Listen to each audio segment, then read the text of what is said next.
আসসালামু আলাইকুম। ভারত যে বাংলাদেশের ট্রান্সশিপমেন্ট বাতিল করেছে এবং এই বাতিল করার ফলে বাংলাদেশের ক্ষতি না হয়ে বরঞ্চ উপকারী হয়েছে এবং এটা একটা সুবর্ণ সুযোগ হিসেবে দেখছেন আমাদের বিডার চেয়ারম্যান আশিক চৌধুরী। আসলে যে জিনিসটা বাতিল করা হয়েছে, ট্রান্সশিপমেন্ট বলতে আমরা যেটা বুঝি যে বাংলাদেশের একটা পণ্য ভারত হয়ে তারপর তৃতীয় কোনো দেশে আপনার এটা শিপমেন্ট হবে, তৃতীয় কোনো দেশে চলে যাবে। সুযোগটাই তারা বাতিল করেছে। তারা দাবি করেছে যে বাংলা মানে তাদের যে বিমান, যে কার্গো বিমানগুলো আছে, এটা তাদের পণ্য দ্বারাই ফুলফিল হয়ে যায়, বাংলাদেশের পণ্য নেওয়ার কোনো সুযোগ নাই। এই আপনার বক্তব্য উপস্থাপন করে তারপর তারা ট্রান্সশিপমেন্ট বাতিল করেছে। আর যেটা গুজব হয়েছিল যে নেপাল এবং ভুটানে যে বাংলাদেশের পণ্য ভারত হয়ে যায়, সেটাও বাতিল করা হয়েছে। আসলে সেটা বাতিল করা হয় নাই। বাংলাদেশের পণ্য ভারত হয় নেপাল এবং ভুটান যাবে, তাতে কোনো সমস্যা নাই। কিন্তু তাদের এয়ারপোর্ট ব্যবহার করে কার্গো বিমানে তৃতীয় কোনো দেশে পণ্য যাবে না। এখন এইটা বাতিল করার ফলে বাংলাদেশ কি আদৌ বিপদে পড়লো? বিডার চেয়ারম্যান আশিক চৌধুরী যেটা বলেছেন যে এখন যে সুযোগটা তৈরি হয়েছে যে আমরা কেন বাংলাদেশের একটা পণ্য ভারত ব্যবহার করে তারপর তৃতীয় কোনো দেশে আমাদেরকে পাঠানো হইবে।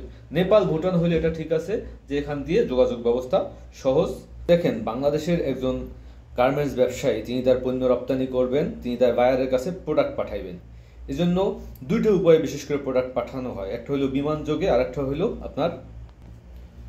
হলো শিপে। শিপে আপনার প্রোডাক্ট পাঠানো হয়, বড় বড় অর্ডারগুলো সেগুলো শিপেই পাঠানো, এবং শিপে যদি পাঠানো হয় তাহলে সেটার ব্যয়ও কম হয়। বিমানে সাধারণত ছোট ছোট যে অর্ডারগুলো থাকে, বিশেষ করে কম অর্ডার, এবং যদি বাইরের এমার্জেন্সি প্রোডাক্ট দরকার হয় এবং যেসব প্রোডাক্ট দ্রুত যেই সময়ের ভিতর ডেলিভারি দেওয়ার কথা সেই সময়ের ভিতর তারা ডেলিভারি না দিতে পারায় পরবর্তীতে ডেলিভারিতে লেট হয়, বিমান যোগে ওই পণ্যগুলো পাঠানো হয়। তাহলে সেই পণ্যগুলো যখন আপনি ভারতের এয়ারপোর্ট ব্যবহার করে তারপর পাঠাইতে যাইবেন, তাহলে কি হয়, আপনি এখান থেকে যে ট্র্যাকটা ঢুকবে ভারতে তাকে শুল্ক দিতে হবে, এবং সেই বিমানবন্দরে ঢুকবে, সেখানে আবার সেই বিমানটা যখন ভারতে ল্যান্ড করবে সেই বিমানও কিন্তু ভারতকে টাকা পে করবে। তো দুই দিক থেকেই কিন্তু ভারত লাভবান হয়।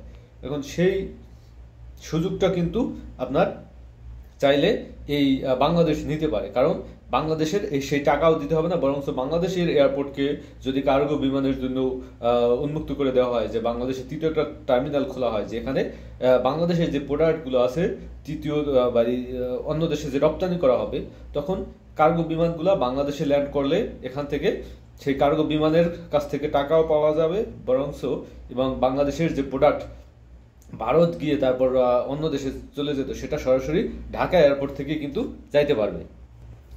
তো এতে কিন্তু বাংলাদেশের যে গার্মেন্টস ব্যবসায়ী আছে তাদের ব্যয় কমবে, এবং তারা সরাসরি আপনার ঢাকা এয়ারপোর্ট ব্যবহার করে তারপর তাদের পণ্য সে বাইরের কাছে দ্রুতই কিন্তু পাঠাইতে পারবে।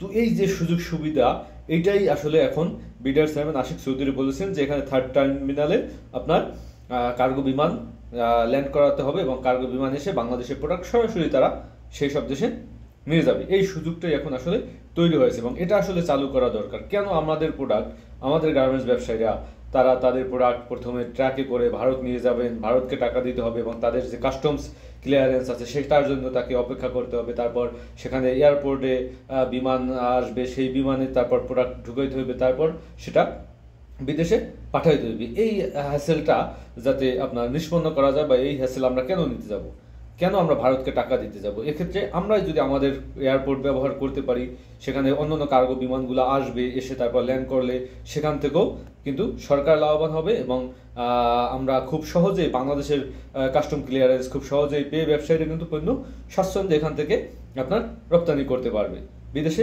পণ্য পাঠাইতে পারবে। তো এই সুযোগটাই আসলে বাংলাদেশের জন্য তৈরি হয়েছে।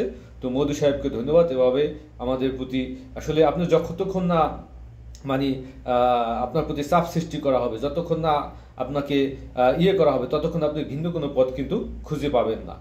আপনাকে যদি একটা পথ কাটা দিয়ে আটকে দেওয়া হয়, তখনই কিন্তু আপনি অন্য আরও 2-3টা পথ আপনি খুঁজবেন। তো সেই সুযোগটাই এখন আসছে যে এখন আমাদেরকে তারা ট্রান্সশিপমেন্ট দিচ্ছে না, এখন আমরাই নিজেরা নিজেদের পণ্যটা আপনার নিজেদের এয়ারপোর্ট দিয়ে তারপর কি বিদেশে রপ্তানি করবো।